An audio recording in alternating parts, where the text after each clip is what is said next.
ఈ సిగ్గులేని జనం కోసం చెప్పిండు తట్టుకోలేక. ఎందుకంటే కుట్రలు ఇప్పుడు ఉన్నోడిదే ఎక్కువ నడుతుంది కదా, డబ్బు ఉన్నోడిది ఎక్కువ నడుతుంది. సామాన్యులు ఇప్పుడు మన బోర్డు మనం నడవదుగా, మనం నిజం మాట్లాడిన కూడా మన తప్పేనని నడు రోడ్డు మీద నిలబెడతారు.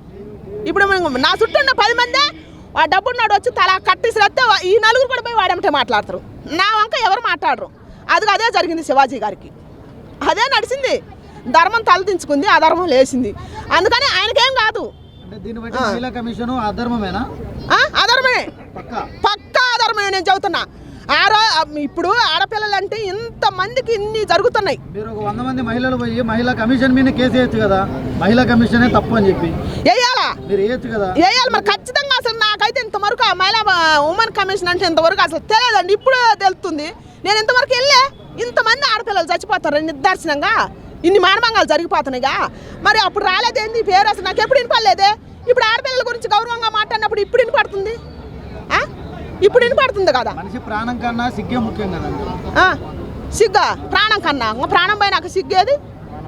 వాళ్ళకి ప్రాణాలు పోలేదు కదా. ఎవరు ప్రాణాలు? అనసూయ ప్రాణాలు ఎట్టబద్దాం. దేవత శ్రీమూర్తి సృష్టించి సృష్టికర్త అంట, ఈ సృష్టిని పాలించే దేవత అంటావా? అవునే, మన మొత్తం సృష్టించింది ఆమెనే. మేము పుట్టకుండా ముందు ఆమె ఏదో సినిమా తీసిందంటే ఎన్టీ రామారావుతో, ఏమన్నా మీరు చూసిరా అంటే? ఏమైనా ఏం కూడా చూడలేదు, మరి ఎప్పుడు తీసిందో మరి మాకు కూడా తెలియదు. నేనైతే ఆమె జబర్దస్త్లో చూడటమే నాకు తెలుసు. నేను కూడా ఏడ చూడాలి ఆమె హీరోయిన్ చేయటం కూడా. ఒక 2-3 సినిమాలో సైడ్ క్యారెక్టర్ చేసింది. ఆమెతో పాటు సుమా గారు కూడా యాంకరింగ్ చేస్తుంది. ఆమెకి ఎంత క్రేజ్ ఉంది, ఆమెకు చేయొద్దు దండం పెడతారు.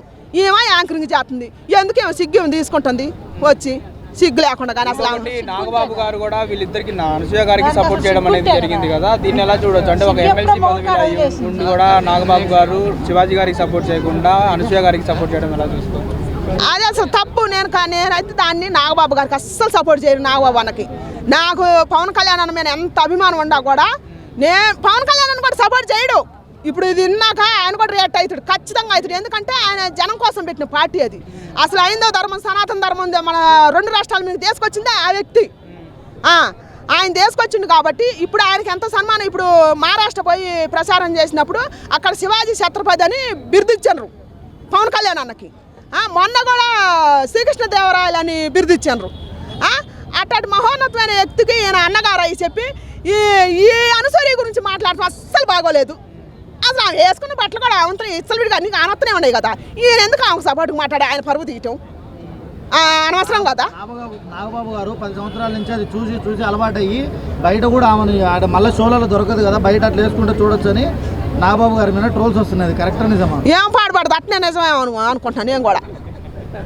షోలో పక్కనే 10 సంవత్సరాలు జడ్జిగా చేశారు కాబట్టి చూసి అలవాటు పడిపోయారు. అలవాటు అందానికి నేను బాగా చేయండేమో. మరి లేకపోతే అయ్యక్కులని మాట్లాడుతుంది. అంత పెద్ద వ్యక్తి, అంత మహోన్నతమైన మనిషికి పవన్ కళ్యాణ్ అన్నగారు అయ్యి కష్టపడి చిరంజీవి అన్న ఎంత కష్టపడితే అంత పైకి వచ్చిండు. అట్ట వాళ్ళకు తోడబుట్టిన అన్నయ్య ఆయన ఎందుకు ఈ మాటలు? అసలు ఈ సమాజం అట్లాంటి వ్యక్తి తీసుకొచ్చి ఈ జనాలు అసలు మారుతారా? ఈ సామాన్యులు మారుతారా? ఉన్నతమైన పదవుల్లో ఉండాలి, ఉన్నతమైన మాటలు మాట్లాడితే మళ్ళీ అంటే వాళ్ళని నేర్చుకుంటాం. వాళ్ళే ఇట్లాంటివి మాట్లాడితే మళ్ళీ అంటే వాళ్ళు ఇంకా ఏమి నేర్చుకుంటారు? అసలుకి ఇవితో ఇంకా జడిపోవటానికి కాకపోతే ఆయన చెప్పింది. అంటే ఇప్పుడు అనసూయ గారు అంటే పద్ధతిగా ఉండమని శివాజీ గారు చెప్పినప్పుడు అనసూయ గారు నేను ఉండను, నాకు ఇష్టం వచ్చినట్టు బట్టలు నేను వేసుకుంటానన్నారు కదా. ఇప్పుడు అనసూయ గారు బయటకు వచ్చినప్పుడు అంటే ఆవిడ బట్టలు పొట్టి బట్టలు వేసుకున్నప్పుడు ఎవరైనా కామెంట్ చేసినప్పుడు ఎందుకు ఆవిడ అంత రియాక్ట్ అయిపోయి అంత ఫీల్ అయిపోతుంది దానికి? అంటే వాళ్ళ ఇష్టం అన్నప్పుడు ఇది మా ఇష్టం కదా మా నోరు అనడానికి కొంతమంది అంటున్నారు. మరి అవును, కరెక్టే. మరి వీళ్ళ నోరు, వీళ్ళ కళ్ళు, వీళ్ళ ఇష్టం, వీళ్ళు కూడా మాట్లాడాలి. అందరు చూసేవాళ్ళు మా ఇష్టం, మా నోరు, మా కళ్ళు ఉన్నాయి చూస్తానికి. నువ్వు వేసుకొని వచ్చినావు కాబట్టి మాకు కళ్ళు బాగున్నాయి, మేము కళ్ళు పెద్దవి చేసుకొని చూస్తాం. నువ్వు అప్పుడు పద్ధతి కదా మేము చూడకుండా ఉంటాం అని అనండి, అనాల్సిందే ఖచ్చితంగా. ఎందుకంటే దెబ్బకి దెబ్బ, ముళ్ళుకు ముళ్ళే, అంతే. మరి ఇంకా అన్వేష్గా అన్వేష్కి మామూలుగా ఇవ్వకూడదు అనమాట. అంత అసభ్యంగా మాట్లాడిండు కాబట్టి అన్వేష్కి మాత్రం మామూలుగా ఇవ్వకూడదు. ఇండియన్స్ సత్తా ఏందో చూపించాలని ఉంది నాకైతే ఖచ్చితంగా. అన్వేష్కి ఏ మాటలు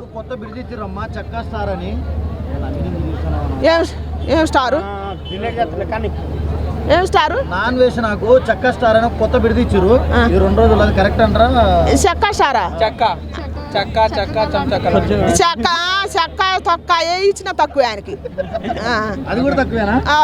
ఏ ఇచ్చినా తక్కువ. ఎందుకంటే మహాతల్లి ఏమని సీతాదేవి గారిని ద్రౌపది దేవిని వీళ్ళని అసలు దేవతలను తీసుకొచ్చిందంటే ఆయనకి ఏ బిరుదు ఇచ్చినా తక్కువే.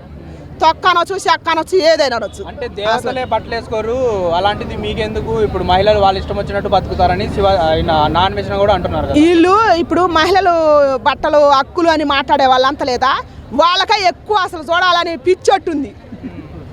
నాకు అర్థమైంది ఏంటంటే నా అనుభవపూర్వంగా అసలు మేము వాళ్ళు మాకు బ్రహ్మాండంగా చూపిస్తుంటే వీళ్ళు ఎందుకు పద్ధతులు నేర్పించేవాళ్ళు కప్పుకొని ఒక దేంటోనంటే ఏదో దాంట్లో కూడా ఏదో మీటింగ్లో కూడా ఇంకొక డైరెక్టర్ కూడా ఎవరు అంటారు ఒక అమ్మాయి పద్ధతి బట్టలు వేసుకొని వస్తే ఏ ఆడబట్టలే అంట్లో వేదో అన్నా కూడా మీరు ఎందుకు అమ్మ మారేది ఏంది బట్టలు ఎట్టేసుకెట్టి చూసి ఆడదాన్ని అవమానకరంగా మాట్లాడి మరి అట్ట ఆయన గురించి మాట్లాడరా? మరి ఆయన పెట్టరా? ఆయన ఎంత అవమానంగా మాట్లాడిండు. ఇప్పుడు ఆడపిల్ల పద్ధతి బట్టలు వేసుకొని వచ్చింది వచ్చినప్పుడు ఆయన ఎట్ట మాట్లాడిండు? ఆయన మాట్లాడకూడదు కదా. ఒకప్పుడు బాలకృష్ణ గారు కూడా స్టేజ్ మీద కొన్ని మాట్లాడడం జరిగింది. హీరోయిన్ ముద్దులు పెడితేనే నా ఫ్యాన్స్ చూస్తారు, నా ఫ్యాన్స్ బాగా ఎంజాయ్ చేస్తారు అనేసి అన్నారు. మరి అప్పుడు బాలకృష్ణ గారి మీద ఎవరు ఎందుకు కేసులు పెట్టలేదు? ఎందుకంటే ఆయన పెద్ద వ్యక్తిగా ఆయనకాడ మూట ఎక్కువ ఉంది. ఆయన మూట బాగా మంచి మూట ధనం ఎక్కువ ఉంది. అది కాక ఆయన ఎక్కువ తక్కువ మాట్లాడితే కాల్చిపారేస్తాడు.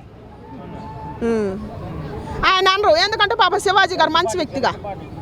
ఇంకోటి గరికపాటి గారు దీని మీద ఎప్పటి నుంచో మాట్లాడుతున్నారు, మహిళలు ఇలానే ఉండాలి, ఇలా ఎవరికి చూపించాల్సిన అందం వాళ్ళకే చూపించాలని ఎప్పటి నుంచో మాట్లాడుతున్నారు. కానీ శివాజీ గారు ఇప్పుడు అన్న తర్వాత ఇప్పుడు గరికపాటి గారు కూడా మళ్ళీ రియాక్ట్ అయ్యారు. కానీ గరికపాటి గారిని ఎవరేమనలేకపోతున్నారు ఎందుకు? గరికపాటి గారిని అంటే హిందూ సమాజం తలగబెట్టేస్తుంది అనమాట. చెవటం లేదండి, ఉన్నతమైన వ్యక్తులు. ఇప్పుడు గరికపాటి వారు సగంటి కోటేశ్వరరావు గారు వాళ్ళు మాట్లాడినాక ఎంతోమంది లేడీస్ కానీ జెంట్స్ కానీ ఎంతోమంది విలువలు నేర్చుకున్నారు. చాలా వరకు మారిన అసలు వాళ్ళలో ఒకదాన్ని నేను అన్నిటికీ విలువలు నేర్చుకున్న వాళ్ళం. అట్లాంటి వ్యక్తిని కూడా తీసుకొచ్చిందంటే ఈ అనిమేష్ గారు వాడిని ఏమనాలా? వాడు అసలు మడిచేనా? వాడు ఏం బూతు మాట్లాడింది అనుకున్నా, మామూలు మాట మాట్లాడలేదు గరికపాటి గారిని కూడా. అట్లాంటి వాడిని తీసుకురావాల్సింది ఇండియాకి, ఖచ్చితంగా తీసుకురావాల్సింది. ఏమేమి మాటలు మాట్లాడిండో ఏటి మీద వాడి పదాలు ఉపయోగించి మాట్లాడిండో వాటి మీదనే శిక్ష ఎత్తే కానీ వాడికి సిగ్గుద్ది.